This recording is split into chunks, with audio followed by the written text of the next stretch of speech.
مرحبا بكم. بهذه المناسبة يوم أول محرم نلتقي ونسمع لملاقاة السيد كونتربولي. حاولنا منذ هذه زمان منذ 5 سنوات باش يزور الجزائر يزور المستعمر ويعطينا محاضرة. Donc, je pense qu'on a beaucoup de personnes avec nous qui ne comprennent pas notre langue. Je crois que je vais m'exprimer en français et tout le monde le comprend, donc c'est plus simple pour tout le monde. Donc, M. Dontarboli nous fait l'honneur de visiter notre pays, notre ville. Et vous allez voir que ce qu'il va nous présenter, c'est quelque chose qui, à mon avis, va vous intéresser, notamment les décideurs politiques, mais aussi les universitaires et tous ceux qui militent pour un avenir meilleur pour tous. Vous allez voir par exemple que le futur peut se dessiner, se construire avec une technologie et un savoir-faire qui nous réhabilite, qui nous permet de vivre dans une terre plus saine, plus propre, et avec des technologies qui bouleversent notre vision d'avenir. Je voudrais vous prendre juste 2 ou 3 exemples, quelque chose qui me paraissait avant quelque chose d'impossible. Par exemple, le papier. Vous savez que le papier, on l'obtient à travers la cellulose, le bois.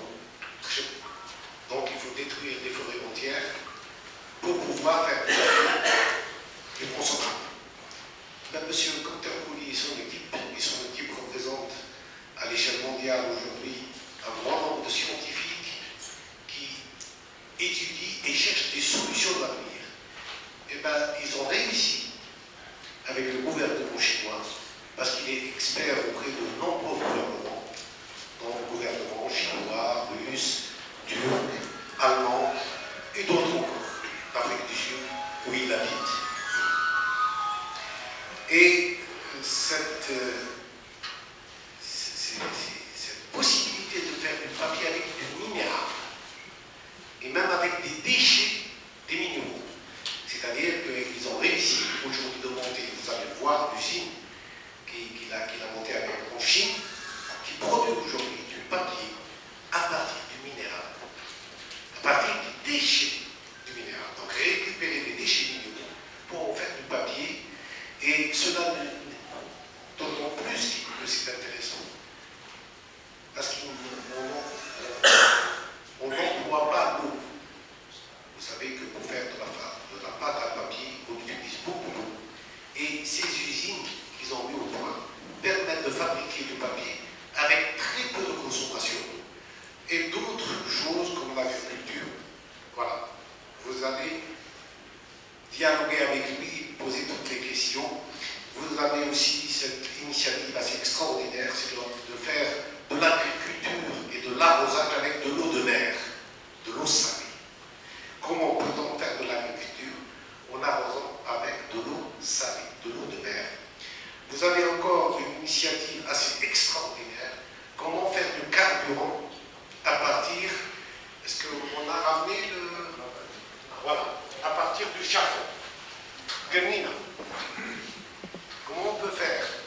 Donc, Eni, la compagnie, l'équivalent de notre Sonata, Eni c'est les Italiens, c'est la compagnie italienne qui produit des carburants. Donc, ils ont ensemble récupéré une raffinerie qui n'était plus rentable. Et cette raffinerie, aujourd'hui, tourne et produit des carburants à partir de végétaux. Donc, et d'autres choses encore qui vont vous étonner. Donc, je lui cède la parole et j'espère, Inch'Allah, que cet après-midi, qui normalement était destiné au repos, vous serez dédommager quelque part, parce que vous allez apprendre cet après-midi. Merci d'être là. À vous la parole, Gunther.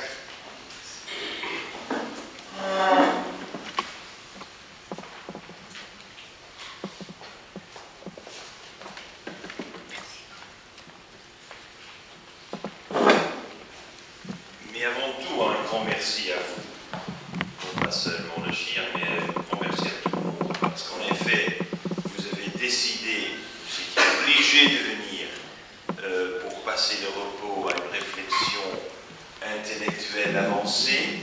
Et je vous avoue que je vais bousculer un peu vos cerveaux. Le but n'était pas de vous bousculer parce que vous vous senteriez mal, le but est que vous vous senteriez bien et vous senteriez quand même le désir de faire quelque chose par après. Parce que pour moi, le plus important, c'est l'action.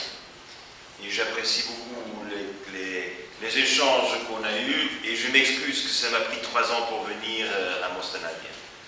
L'invitation était ouverte et chaleureuse, mais malheureusement, j'ai quand même testé votre patience. Mais je suis là et on fera quelque chose. L'important pour moi, c'est que si nous souhaitons avoir un développement, et pour moi le développement c'est la capacité de répondre aux besoins de base de tout le monde avec ce qu'il y a disponible, il faut que nous ayons une nouvelle vague d'industrialisation. Et l'industrialisation ne peut se que faire car on a une revitalisation des secteurs primaires. Le primaire, c'est l'agricole, ce sont les forêts, ce sont les mines, et bien entendu, c'est la pêche. Et je vais vous donner quelques cas, et je suis désolé, je vous donnerai seulement 8 cas, parmi les 187 cas que nous avons déjà réalisés. Mais je ne vous vends pas de l'air, je vous vends un concept de développement économique qui a fait sa preuve dans des projets concrets, et ce que je souhaite, c'est que ça vous inspire. Je ne demande pas du tout de le copier, de le faire, mais de vous poser les questions. Que pourrions-nous faire, vous, que pourriez-vous faire en Algérie? Parce que vous avez un grand pays avec un grand potentiel, alors l'heure est arrivée vraiment de l'exploiter. Pour moi, l'innovation, ce n'est pas l'innovation technologique qui m'intéresse. Il y en a autant. Il y a des milliers d'innovations, inventions par les universitaires, par des centres de recherche. Ce qui est le plus important, c'est le modèle d'affaires.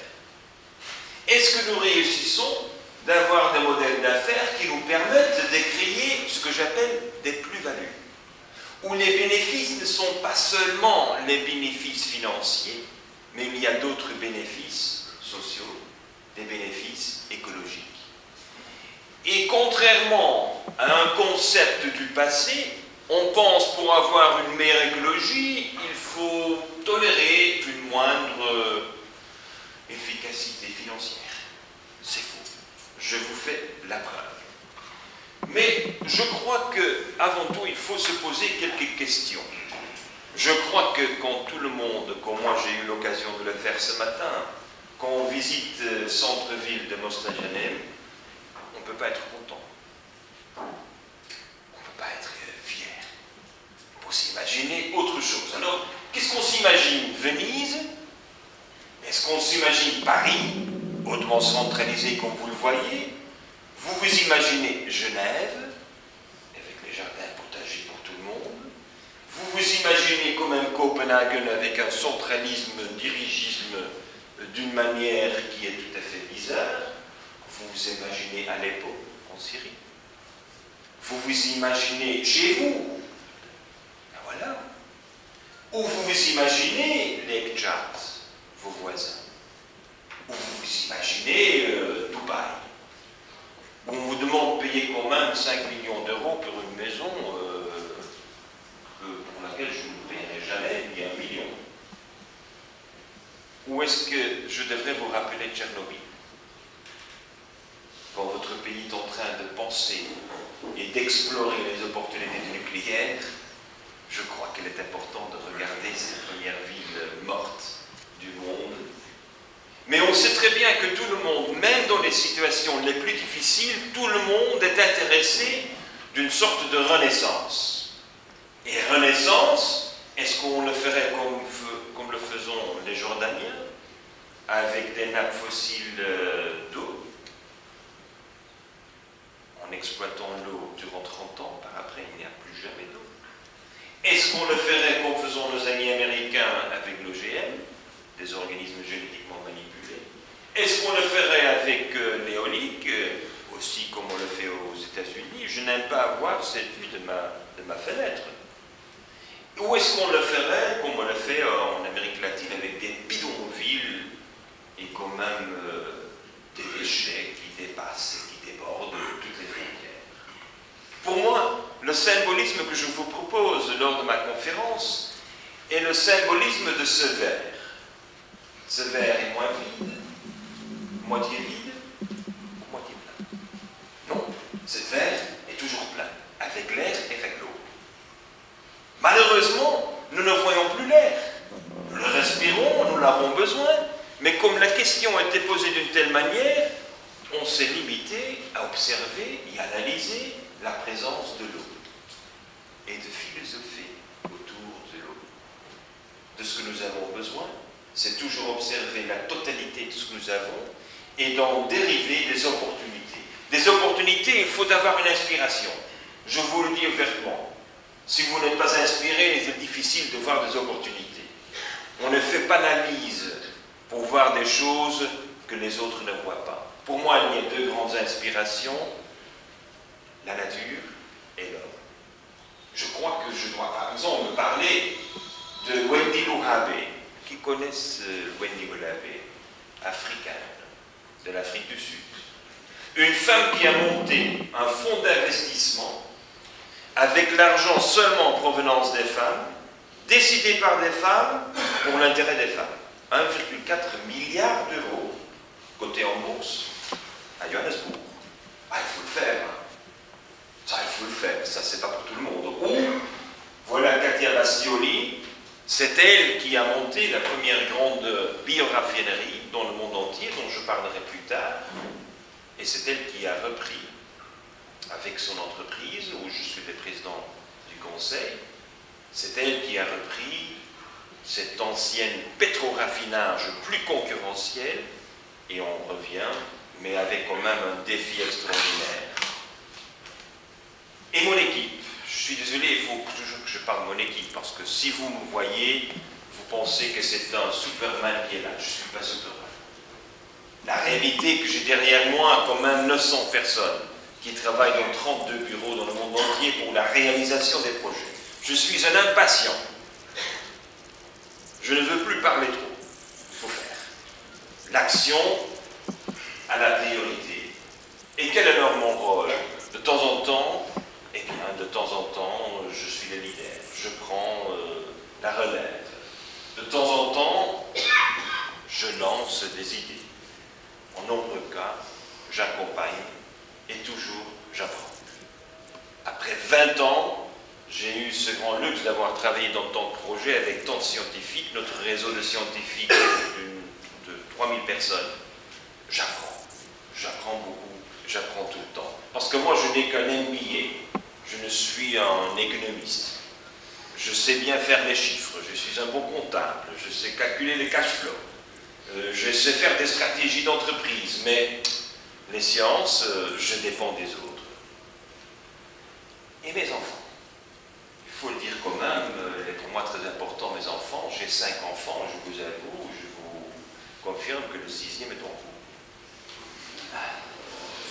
vous. Encore un homme, c'est le 5e alors. Alors, ce que je devrais vous expliquer, c'est cette relation extraordinaire entre ma fille adoptive Chido de Zimbabwe et mon fils sur la photo de 3 ans. Alors ma fille prend mon fils pour une petite promenade, il rencontre un champignon sylvestre, elle prend le champignon, le met dans un papier journal mouillé, le met au-dessous de son lit sans que maman le sache, parce que sinon on l'enlèvera immédiatement. Et après quand même 3 semaines, il y a un champignon qui pousse. On prend le champignon qui pousse avec ses spores, on le met dans un sachet qui est bourré de café parce que maman est colombienne, elle prend beaucoup de café, alors il y a pas mal de marques de café. Et alors on met le champignon là-dedans, et 2 semaines après, eh bien le petit, il est en train de faire la récolte de ce champignon. Qu'est-ce qui se passe dans la tête d'un jeune qui a 3 ans? Et on lui parle de la faim dans le monde. Il dit, mais donne-moi le problème, je le résoudrai en un mois. En un mois, je l'ai résolu. Pourquoi? Parce que je sais que je peux le faire. Et je crois que c'est cette transformation dont nous avons besoin. Nous avons besoin d'une transformation qui permette les gens de dire, mais oui, on peut. Malheureusement, il y a un président américain qui a dit la même chose. Yes, I can. Mais par après, il ne fait rien. Alors, quel est mon défi? Mon défi, que j'ai une formation d'économiste, formation traditionnelle, alors je regarde le marché. L'économie du marché qui fonctionne avec le core business, avec un core compétence. Alors il faut se focaliser, il faut faire une chose, pas dépasser. Ça veut dire qu'on cherche toujours les coûts marginaux, on se met sur une production à grande échelle, on cherche la productivité, et la recherche de la productivité, c'est presque toujours moins main-d'œuvre. C'est un peu bizarre que c'est la priorité de l'entreprise. Mais on a la main-d'œuvre, on a l'économie d'échelle, on fait du outsourcing, c'est-à-dire on fait fabriquer ailleurs ce qu'on ne fait pas bien chez soi. On a le supply chain management, ça veut dire on va vraiment presser toutes les relations avec tous les fournisseurs à tel niveau qu'on a un maximum de productivité. On a le just-in-time, des centres de distribution, et le cash flow est le roi. Si vous n'avez pas de cash flow, vous n'avez pas de financement. Alors dans cette logique, on utilise l'effet levier de vos avoirs, de votre bilan, afin de prêter plus d'argent, afin de pouvoir croître encore plus.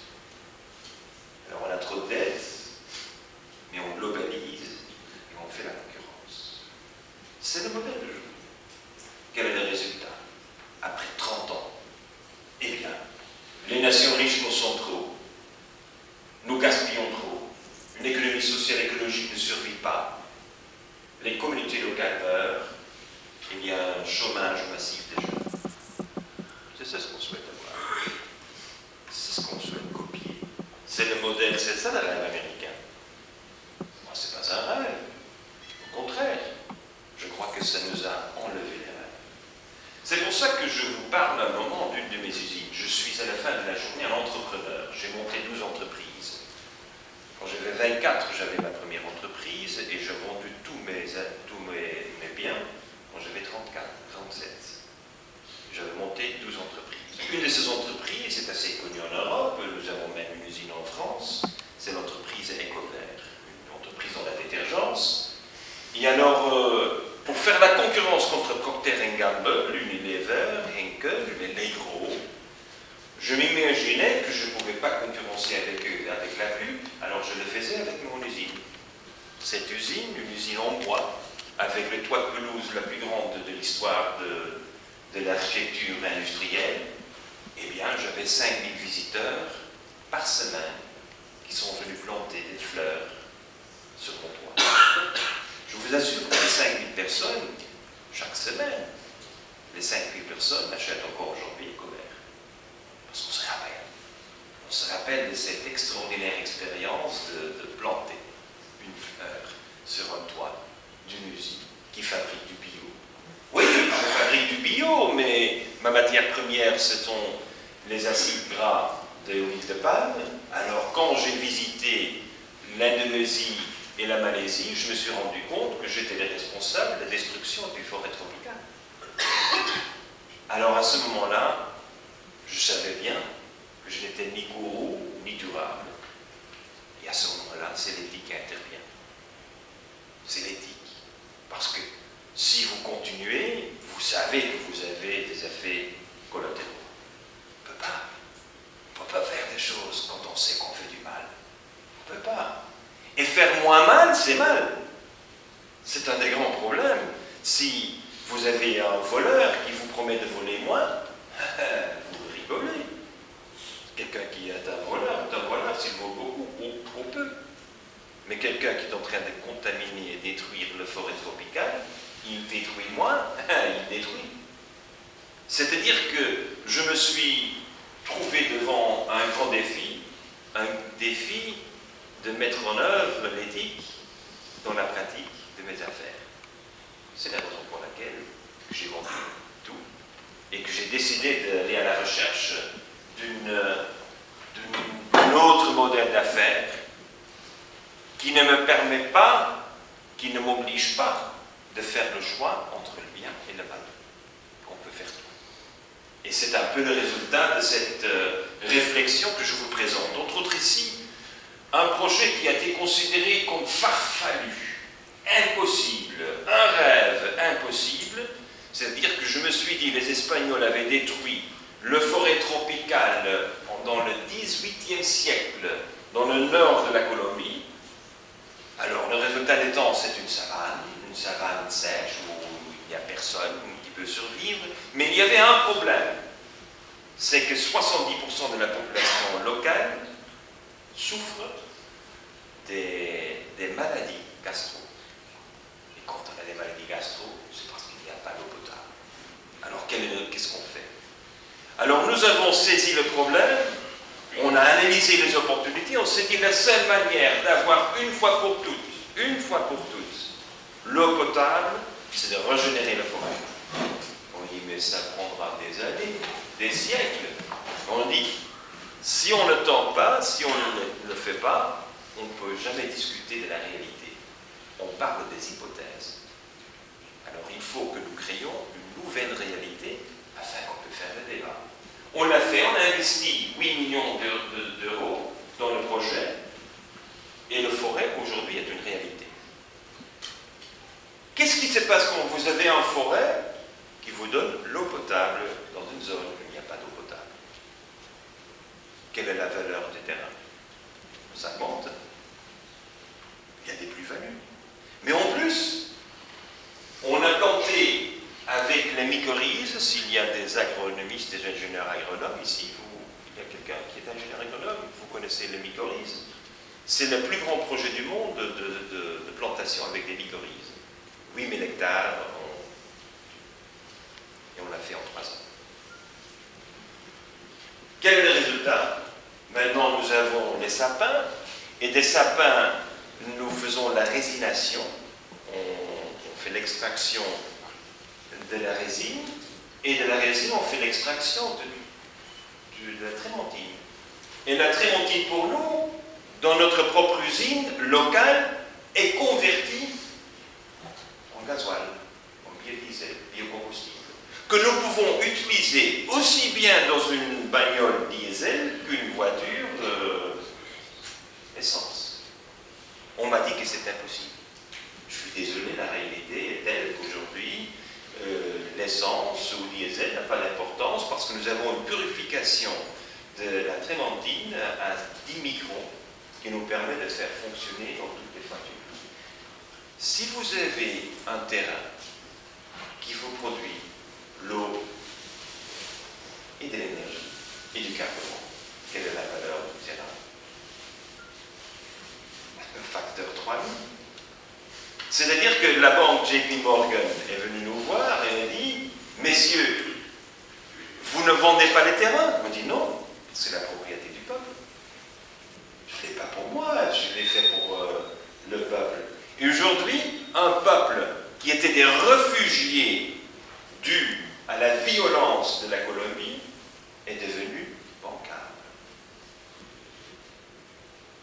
Mais on ne fait pas circuler les biens dans l'économie internationale. On ne participe pas dans la globalisation. On répond aux besoins de base tout en démarrant avec l'eau potable. Et l'eau potable pour nous est gratuite, parce que c'est un bien commun. Comment est-il possible que l'eau n'est pas un bien commun? Comment est-il possible que vous invitez des amis français, comme Veolia, pour prendre le contrôle de vos eaux? Je ne comprends pas. faut arranger les choses de telle manière que l'eau est toujours potable et gratuite. Bien entendu, il y a un coût associé dans la société moderne. Alors nous sommes des pragmatistes. Et le pragmatisme qu'on implique est tout à fait simple. 10% de l'eau est vendue à la capitale Bogota au même prix que Evian, Pellegrino, et avec l'argent